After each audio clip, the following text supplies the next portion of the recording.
How to Win Friends and Influence People by Dale Carnegie. Dale Carnegie's How to Win Friends and Influence People remains one of the most influential self-development books ever written.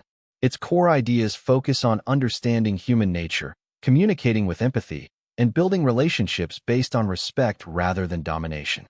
Carnegie breaks his lessons into 4 major parts, each containing specific, practical chapters filled with principles that help anyone become more likable, persuasive, and effective. Part 1. Fundamental Techniques in Handling People. Chapter 1. Don't criticize, condemn, or complain. Carnegie begins with a powerful truth. Criticism often produces resentment, not improvement. People instinctively justify themselves and cling harder to their opinions when they feel attacked. He illustrates this through famous examples. Criminals who felt innocent in their own minds, employees who shut down under harsh bosses, and people whose confidence withers when constantly corrected. The lesson? To influence people, you must first understand them. Instead of criticizing mistakes, try to see why someone behaves the way they do. Everyone acts in ways that make sense to them, even if they appear misguided to us. Showing empathy opens the door to communication. Criticism closes it. Carnegie acknowledges that refraining from criticism is difficult. Yet, he insists that self-control and sincere efforts to understand others yield better results than emotional reactions. The guiding principle: if you want to change people, begin with empathy, not attack. Chapter 2. Give honest and sincere appreciation. Human beings crave appreciation, not flattery, not manipulation, genuine recognition. Flattery is artificial and self-serving, and people can often detect when they're being manipulated. True appreciation, however, is rooted in sincerity and focuses on the other person's inherent value. Carnegie emphasizes that appreciation triggers motivation more effectively than criticism. It empowers people, builds confidence, and unlocks cooperation. He shares the story of Charles Schwab, whose warm appreciation helped him manage thousands of steelworkers. Schwab believed that people are moved far more by praise than by fear. Carnegie challenges readers to adopt the habit of noticing what others do right. By doing so, relationships strengthen, morale rises, and people feel seen. The principle: give honest, specific, heartfelt appreciation, and watch people blossom. Chapter 3. Arouse in the other person an eager want. This chapter is a turning point. Carnegie argues that influence is not about pushing others, but aligning your desires with theirs. People naturally ask, "What's in it for me?" To persuade someone, you must speak to their wants, not your own. Whether you're selling a product, proposing a project, or asking for help, you succeed by showing how your idea fulfills their needs. Carnegie illustrates this with examples from business and personal life, where people succeeded simply by framing their requests in terms of the listener's interests. This technique transforms communication from argumentative to collaborative. The principle is simple yet powerful. To win someone's cooperation, show them how your idea benefits them. Part 2. 6 Ways to Make People Like You. Chapter 4. Become genuinely interested in other people. People can sense when attention is genuine versus forced. Carnegie argues that if you want others to like you, cultivate a sincere interest in them, not for manipulation, but because people are fascinating in their own right. He highlights the story of Theodore Roosevelt, who took deliberate steps to learn about the interests of anyone he met. This made people feel valued, often leaving a deep impression. Showing genuine interest means listening actively, noticing details, asking about others' passions, and remembering what matters to them. Principle: you can make more friends in 2 months by becoming genuinely interested in others than in 2 years trying to make others interested in you. Chapter 5. Smile. Carnegie calls the smile a social magic formula. A smile radiates friendliness, openness, and goodwill even before a word is spoken. It signals warmth and reduces tension. He isn't advocating fake grins, but authentic happiness that shines through the face. Your smile is your calling card. It influences how people perceive you and how they respond in return. The psychological truth is simple. People tend to mirror the emotions they perceive. A warm smile can turn interactions into opportunities for connection. Principle: smile, genuinely and often. Chapter 6. Remember that a person's name is the sweetest sound to them. A name represents identity. Forgetting someone's name or ignoring it can subtly wound their sense of importance. Using a person's name respectfully and accurately acknowledges their individuality. Carnegie stresses the effort required to remember names, repetition, association, attention, but the reward is worth it. People feel heard and valued when their name is remembered and used. Principle: use people's names sincerely. It honors their identity. Chapter 7. Be a good listener. Encourage others to talk about themselves. Listening, true, attentive listening, is rare and precious. Most people listen with the intent to respond, not to understand. Carnegie says that when you let others speak freely, they feel seen and respected. He illustrates situations where simply listening dissolved conflict, won cooperation, or healed resentment. People are eager to talk about themselves. Giving them that space builds trust. Practices include nodding, asking open-ended questions, and resisting the urge to interrupt. Principle: to be interesting, be interested. Listen more than you talk. Chapter 8. Talk in terms of the other person's interests. People instantly warm up to those who acknowledge their passions. Carnegie gives examples of diplomats, leaders, and salespeople who achieved breakthroughs simply by talking about subjects that mattered to the other person.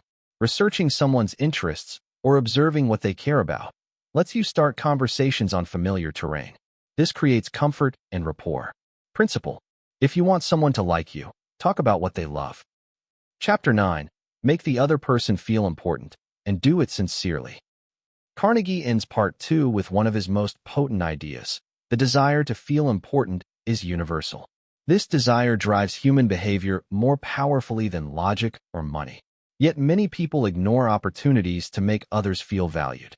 Carnegie advocates developing the habit of sincerely recognizing others' worth, whether through compliments, respect, or acknowledgement. The key is sincerity. Manipulation or false praise erodes trust. Genuine recognition strengthens relationships. Principle: treat people as if they matter, because they do. Part 3. How to win people to your way of thinking. Chapter 10. The only way to get the best of an argument is to avoid it. Carnegie argues that winning arguments is an illusion. Even when you win, the other person often feels insulted or defensive. Arguments make people defend their pride, destroying goodwill. Instead of arguing, seek common ground, acknowledge emotions, and explore shared goals. This approach diffuses tension and opens the door to collaboration. Principle: avoid arguments. They produce no real winners. Chapter 11. Show respect for the other person's opinions. Never say, "You're wrong." Telling someone directly that they're wrong triggers resistance.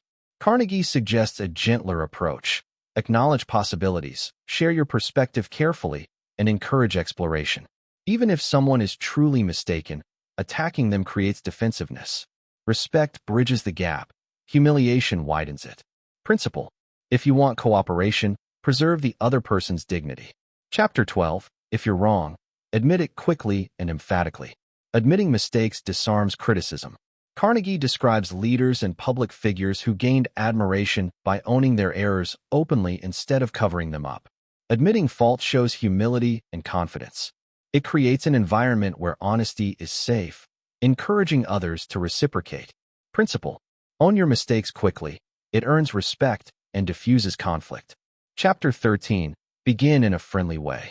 People respond far better to warmth than hostility. Carnegie advises starting difficult conversations with friendliness, even when addressing conflict or negotiation. He recounts stories of police officers, business leaders, and diplomats who achieved breakthroughs simply by beginning with kindness. A friendly tone transforms a confrontation into a dialogue. Principle: a friendly approach is the key to cooperation. Chapter 14. Get the other person saying, "Yes, yes," immediately. This chapter explores psychological momentum. When someone says yes to small, agreeable statements at the beginning of a conversation, they become more open to discussing larger points. Carnegie calls this the Socratic method. Lead the conversation through agreements rather than disagreements. Starting with points of contention triggers a defensive mindset. Principle: begin with agreement to build a positive conversational flow. Chapter 15. Let the other person do a great deal of the talking. People are far more persuaded by ideas they discover themselves than by ideas forced upon them. Carnegie stresses the value of letting others talk out their thoughts, concerns, and reasoning. If you allow others to express themselves fully, they often arrive at your desired conclusion on their own, or at least feel respected enough to consider your perspective. Principle: influence grows when you let others speak freely. Chapter 16. Let the other person feel the idea is theirs. Ownership creates commitment. When people feel that an idea originated from them, they take pride in it and become highly motivated to execute it. Carnegie suggests offering suggestions subtly, asking questions that guide thinking, and letting the other person reach conclusions independently. Leaders who master this skill inspire loyalty and initiative. Principle: people support what they help create. Chapter 17. Try honestly to see things from the other person's point of view. Empathy is a superpower. Carnegie insists that if you can genuinely understand someone's perspective, even when you disagree, you'll connect more deeply and resolve conflict more effectively. He encourages readers to ask, why would a reasonable person think or feel this way? This mindset dissolves judgment and opens the door to understanding. Principle: empathy builds bridges where logic cannot. Chapter 18. Be sympathetic with the other person's ideas and desires. Sympathy doesn't require agreement. It requires understanding. When someone expresses frustration, fear, or desire, acknowledging their feelings softens their resistance. Saying, "I understand how you feel," can transform a tense moment into a cooperative one. People want their emotions validated, not dismissed. Principle: recognize feelings before discussing solutions. Chapter 19. Appeal to the nobler motives. People want to see themselves as honest, generous, and honorable. When you appeal to their highest ideals, you encourage them to act in alignment with their better nature. Carnegie shares examples of business negotiations and conflicts where appealing to integrity, fairness, or responsibility led to cooperation that force could never achieve. Principle: call forth people's noblest selves. Chapter 20. Dramatize your ideas. Facts alone rarely persuade. Carnegie urges readers to present ideas with vividness and energy through stories, demonstrations, or striking details. Humans are emotional creatures. They respond to enthusiasm and imagery. Dramatizing ideas captures attention and makes them memorable. Principle: make your ideas come alive. Chapter 21. Throw down a challenge. Competition motivates. Carnegie observed that many people thrive when confronted with a challenge, whether in sales, productivity, or personal improvement. Issuing a friendly challenge can inspire people to push beyond their usual limits. The goal is not humiliation, but motivation through healthy rivalry. Principle: challenging people unlocks their potential. Part 4. Be a leader. How to change people without offending or arousing resentment. Chapter 22. Begin with praise and honest appreciation. Starting a critique with praise softens the blow and makes the recipient more receptive. Carnegie warns against using this technique manipulatively. Sincerity is vital. By acknowledging strengths before discussing weaknesses, you create a safe environment for improvement. Principle: lead with appreciation, not criticism. Chapter 23. Call attention to people's mistakes indirectly. Carnegie offers subtle ways to address mistakes without attacking. Suggestions include asking questions, using humor, or hinting gently rather than delivering harsh corrections. Indirect guidance preserves dignity and fosters teachability. Principle: correct gently to maintain goodwill. Chapter 24. Talk about your own mistakes before criticizing the other person. Sharing your own struggles humanizes you. When people understand that you've made similar errors, they feel less judged and more willing to change. This approach transforms criticism into camaraderie. Principle: shared vulnerability builds trust. Chapter 25. Ask questions instead of giving orders. Commands invite rebellion. Questions invite cooperation. Asking questions gives others a sense of control and autonomy. Carnegie suggests phrasing instructions like, "Could we try? What do you think about?" This fosters teamwork rather than obedience. Principle: invite participation through questions. Chapter 26. Let the other person save face. Humiliation can permanently damage relationships. Carnegie stresses the importance of preserving others' dignity. especially in correction or conflict. Allowing someone to save face means avoiding public embarrassment, offering private discussion, and considering their pride. Principle: protect others' dignity at all costs. Chapter 27. Praise the slightest improvement and praise every improvement. Recognition fuels growth. Even small progress should be acknowledged sincerely because positive reinforcement builds confidence and fosters continuous improvement. Carnegie warns against exaggerated praise but encourages specific compliments that highlight genuine progress. Principle: encouragement accelerates development. Chapter 28. Give the other person a fine reputation to live up to. People tend to behave in accordance with how they are perceived. By expressing confidence in someone's abilities, you create a reputation they will strive to uphold. For example, you're someone who takes pride in accuracy. You're known for your reliability. This inspires people to act in alignment with these positive identities. Principle: expectation shapes behavior. Chapter 29. Use encouragement. Make the fault seem easy to correct. People fear difficult changes. By framing challenges as manageable, you boost morale and reduce resistance. Carnegie advises breaking tasks into smaller steps, offering support, and building confidence. Principle: show that progress is possible, and people will rise to it. Chapter 30. Make the other person happy about doing what you suggest. Carnegie closes the book with the idea of inspiring voluntary cooperation. To do this, explain how the task benefits the other person. Show enthusiasm. Make the request politely. Emphasize shared goals. Ensure they feel valued, not used.